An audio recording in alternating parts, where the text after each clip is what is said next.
Madurai commissioner Madurai collector போட்ட order கால போற செருப்புக்கு கேவலமான. இந்த ஆள் என்னமோ அவரை தான் கைது பண்ண வந்ததா நினைச்சுக்கிட்டு ஓவரா சீனை போடுறாரு. இந்த மதுரையில ஒரு மத கலவரத்தை ஏற்படுத்த பார்த்தானுங்கல்ல, அந்த இடத்துக்கு இந்த ஆள் போய்கிட்டு இருக்கு. இவனுங்க போனா எப்படியும் பிரச்சனை பண்ணுவானுங்கன்னு போலீஸ் அவரை வழிமறைச்சு நிப்பாட்டி இருக்கு. அவர் என்னமோ அவரை தான் கைது பண்ண போலீஸ் பிடிச்சதா நினைச்சுக்கிட்டு என்னென்னமோ பேசிக்கிட்டு இருக்காரு. போலீஸை பத்தி என்ன கேட்கிறாரு, நீங்கெல்லாம் ஹைகோர்ட் ஆர்டரை மதிக்கல, நீங்கெல்லாம் மனுஷனான்னு கேட்கிறாரு. தீர்ப்பை மதிக்காத எவரும் மனித பிறவியா இருக்க முடியாது. இப்ப இவர் இப்படி சொல்றாரா, இதே வாய் 7 வருஷத்துக்கு முன்னாடி என்ன சொல்லுச்சுன்னு பாருங்க.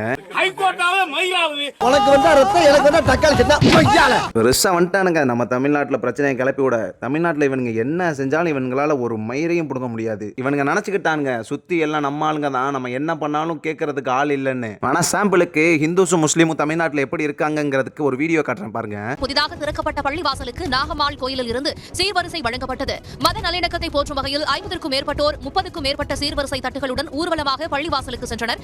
சீர்வரிசை கொண்டு வந்தவர்களை இஸ்லாமியர்கள் ஆரத்தழுவி சால்வை அணிவித்து மகிழ்ச்சியுடன் வரவேற்றனர். பள்ளிவாசல் திறப்பை ஒட்டி 5000க்கும் மேற்பட்ட பொதுமக்களுக்கு பிரியாணி வழங்கப்பட்டது. கிருஷ்ணகிரி போச்சம்பள்ளி அருகே மத நல்லிணக்கத்தை போற்றும் வகையில் இஸ்லாமிய மக்கள் இந்து கோவிலுக்கு சீர்வரிசையோடு வந்து அன்னதானம் அளித்தனர். டேய் எச்ச பயல்களா, நீங்க என்னடா நினைச்சிட்டு இருக்கீங்க? முஸ்லீம் ஹிந்து சண்டை இழுத்து விட்டோம்னா நாங்க அடிச்சுக்கிட்டு நாரிக்கிட்டு இருப்போம்னு நினைச்சீங்களாடா? இது தமிழ்நாடுடா.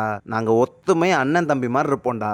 உண்மையா தமிழ்நாட்டுல இந்த விஷயத்தை நினைச்சு நான் சந்தோஷப்படுறேன். எனக்கு இவரை பார்க்கும் போது ஒண்ணுதாங்க ஞாபகம் வந்துச்சு. இந்த வீடியோவை பாருங்களேன். இந்த வண்டியில ஏற மாட்டேன், இது நான் ஏத்துற வண்டி. நம்ம முடிச்சு விட்டீங்க போங்க.